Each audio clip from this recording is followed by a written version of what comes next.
Hi everyone, my name is Alina. In this video, I show a real-life example of co-regulation with a neurodivergent child. This is not a lesson or an exercise, but a process of doing something together, calm, slow, and predictable. What matters here is not the outcome, but the action itself and how we stay close to one another while we do it. In this video, you see an example of co-regulation through the process of creating a mosaic. The process takes place in a gentle sensory environment, including the use of scent as a background element. In the space, I use hydrosols of pomelo, grapefruit, pine cones, and sticky dodonea, with the addition of a small amount of bourbon vanilla and kumquat essential oil. The scent is present in a very low concentration and serves as a way to enhance co-regulation, but if needed, it can always be changed or removed at any moment. I will also explain how shared action, rhythm, pauses, and a sensory environment can support a child's nervous system, and at the same time, the adult's nervous system as well. This video is not about teaching skills and not about behavior correction. It is about the state from which learning and development become possible. We talk too much about what to teach a child and too little about what state the child needs to be in to be able to learn at all. For many neurodivergent children, access to self-regulation without an adult is greatly limited or temporarily unavailable. And while the nervous system is overloaded, learning, explanations, and even speech often simply don't work. So here, we don't start with demands or tasks, we start with state. First, a sufficiently calm and safe state of the nervous system, and only then everything else.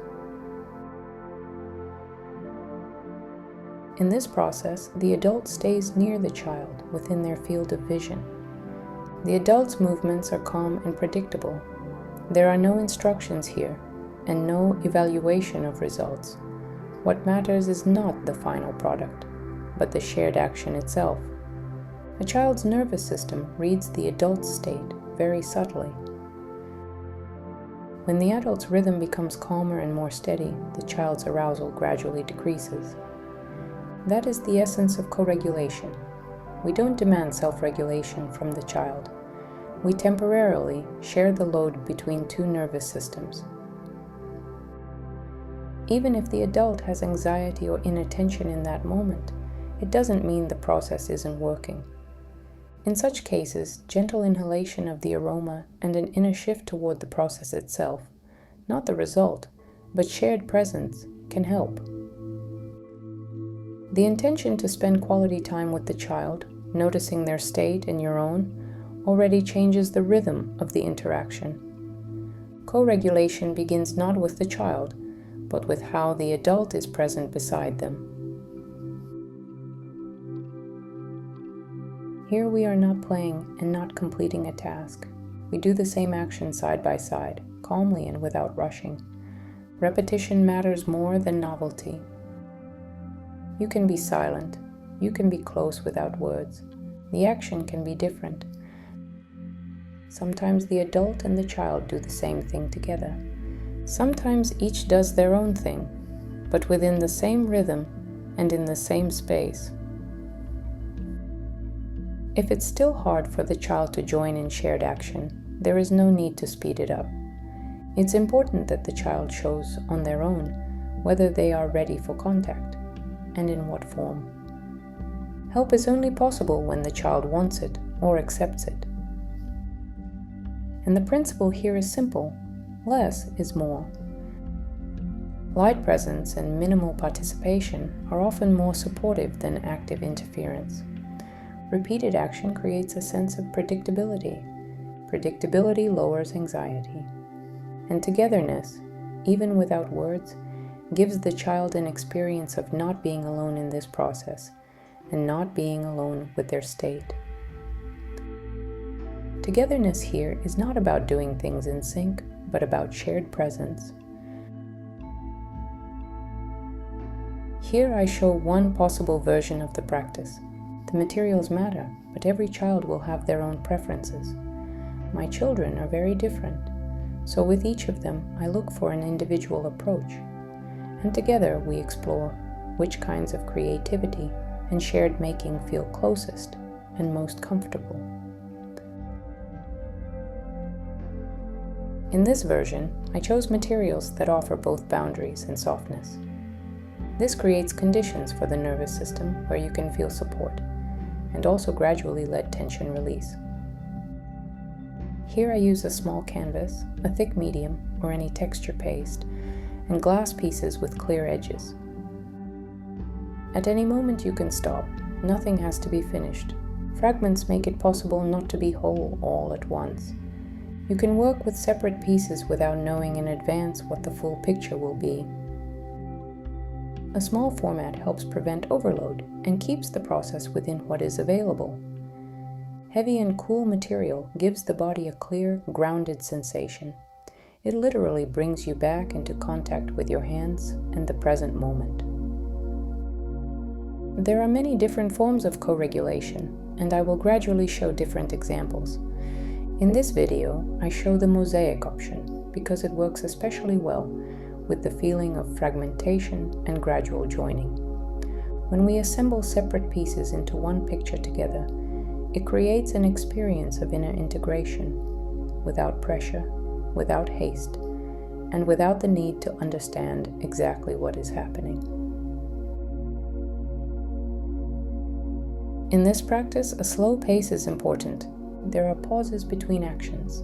There is no rush here and no goal to go faster. Rhythm matters more than content. Pauses. Give the nervous system time to catch up with what's happening, through the body, not through understanding. When the pace slows down and there is space between actions, impulsivity and overall tension decrease. The process becomes more tolerable for the child and for the adult. The adult's slow rhythm gradually becomes accessible to the child as well, without effort and without demands. In this practice, scent is used very carefully, in a low concentration, in the space, not close to the face, and always with the option to remove it at any moment. Over time, to deepen the co-regulation process, and as a way to support the child during periods when togetherness alone is no longer enough, I began using hydrosols, sometimes adding essential oils to them. I didn't come to this by accident. I have studied essential oils and hydrosols for many years, and I see that they can interact with a person's state on a very subtle, embodied level, not through understanding, but through sensation. When working with neurodivergent and highly sensitive children, hydrosols are especially important to me. Their scent can be made barely noticeable and still remain part of the sensory environment without overwhelming the nervous system. If you use any scent, it's important to let the child smell it first. The scent needs to be accepted, or at least not trigger resistance.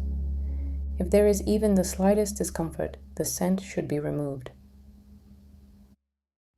In co-regulation, we always move from consent and sensitivity, not from the idea that something is beneficial. It's important to name right away what this is not. This is not treatment, this is not behavior correction, and this is not skills training. In my many years of practice with my own children, who periodically experienced nervous system burnout, I noticed one repeating thing. Until we reach at least basic nervous system regulation, learning simply doesn't happen. In overload, a child is in defense. All attention goes to survival, protection, holding themselves together. In that state, any learning triggers rejection and protest, not because the child doesn't want to, but because their system is already overwhelmed. Of course, you can keep pushing, insisting, teaching, demanding. But it's important to understand. In that case, learning happens at the expense of the child's nervous system, through additional tension and depletion. So first, co-regulation, and only then, skills learning. And then learning often happens differently, easier, faster, and without coercion, because the nervous system finally has energy for adaptation and for taking in something new. We don't remove demands forever. We simply choose the right moment when the child can truly learn. In this process, it's always important to remember you can stop at any time. If fatigue shows up, we stop. Nothing needs to be finished, and nothing needs to be explained. The option to exit gives the nervous system a sense of control, and a sense of control reduces resistance and helps prevent burnout, for the child and for the adult. What matters here is not the result, but the process and co-attunement. The goal is not to keep the child engaged at any cost, but to support them, at least for a short time, in shared action, for as long as it's available to them. If this particular option, Mosaic for example, doesn't work for the child, you can offer something familiar and loved. It could be arranging objects, playing with sand, sorting, anything that fits the child in that moment. The main thing is that it happens near you in the same space while you continue your own calm action. If togetherness doesn't form even in that format, coercion definitely won't help. In that case, it's important to let the process go and move on. Try other forms of co-regulation. Every child has actions where it's easier to stay in contact. Our task is not to insist, but to gradually find those actions. This form of co-regulation is especially important, first of all, for children with neurodivergence or a highly sensitive nervous system. It can be relevant for autism spectrum conditions, ADHD, heightened anxiety, sensory overload, or traumatic experience. For such children, shared, calm, and predictable time near an adult is not an extra activity. It's a basic need. It's a way to keep the nervous system functional and reduce the accumulation of overload. But this practice is not only useful for neurodivergent children. For any child, it's an opportunity to spend emotionally high-quality time with a parent, without demands, evaluations, or tasks. The difference is that for neurodivergent and highly sensitive children, this kind of shared time is often needed regularly. And for neurotypical children, it's more of a supportive form of contact, something you don't have to use often, but that can be very valuable. Either way, this isn't a by-indication method. It's a way of being near the child, so that the relationship strengthens rather than exhausts. And in the end, I want to add that co-regulation through shared doing, and a sensory environment works in both directions. Not only does the child unload, the adult unloads too. And that's what creates a qualitative shift in the state of the entire adult-child system. It's not the sum of two effects, it's multiplication. In shared making with a child, especially combined with a gentle sensory environment, I see not just a reduction of tension, I see a deeper unloading of the nervous system for both the child and the adult. The child gets the chance to discharge accumulated arousal and fatigue, not through a crisis, but through safe shared presence. And at the same time, the adult also begins to unload. The constant inner tension of having to hold, control, cope all the time starts to soften. For a parent of a neurodivergent or highly sensitive child, the relationship itself can often become a challenge for the parent's own nervous system. It's not a question of love or effort, it's a question of capacity. When an adult lives for a long time in constant adaptation to an overwhelmed child, their own nervous system becomes depleted too. And when both sides unload, a qualitative shift happens. Because the body finally has energy, not only to endure, but also to recover. After such deep unloading, the child has more capacity for restoration and adaptation, and the adult has more clarity, patience, and sensitivity to the child's boundaries. This directly affects the quality of communication. It becomes gentler, less reactive, and more stable. In this sense, co-regulation is not only about helping the child. It's a way to preserve and restore the adult's nervous system, and to transform a bond that is under chronic strain. And I also want to emphasize one important thing. This is not about spending more time with the child. It's about sometimes being close without tasks, demands, or expectations. Even short moments of this kind of togetherness can give more than hours of learning in a state of overload. In the next video, I'll share another example of co-regulation and the use of scent. See you.